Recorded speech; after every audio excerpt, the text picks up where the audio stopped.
Secretary, anong reaksyon niyo po? Sabi po ni VP Binay, yung budget na para po sa kanya dun sa housing program, binigay po daw sa DILG. Medyo bias po daw nung time na yun.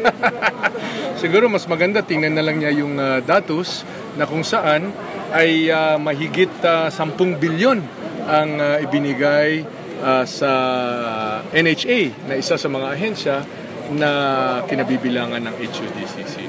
Ang mahalaga rito ay bakit 5 taon wala tayong nadinig mula sa kanya.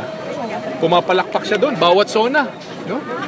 Bawat hatid sundo ng Pangulo na nire-report ng Pangulo kung ano yung mga nakamit sa biyahe ng Pangulo, yung mga investment, kung nandun siya, nakikinig, pumapalakpak.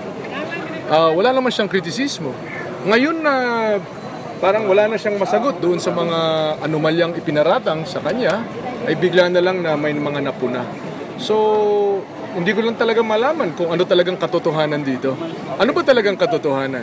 Yung kanyang pagpalakpak, yung kanyang pagsuporta. 3 weeks ago, inaantay niya yung pag-endorso ng Pangulo. Yung ba yung katotohanan?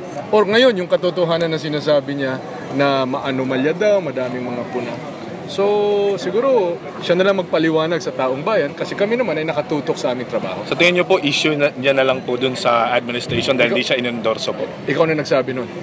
Sir, ito muna ng patrol jeeps. Kaya lumatawas kasi may alinlangan yung ibang probinsya na baka raw abutan ng election ban, hindi na lang matanggap. Hindi wala nang ban ito dahil na-award na ito, delivery schedule na lang ito. At matatapos itong mga deliveries na ito by October. By October, tapos na yung mga deliveries ito. 1,490 ito, 1,490 ang bilang ng mga bayan sa ating bansa.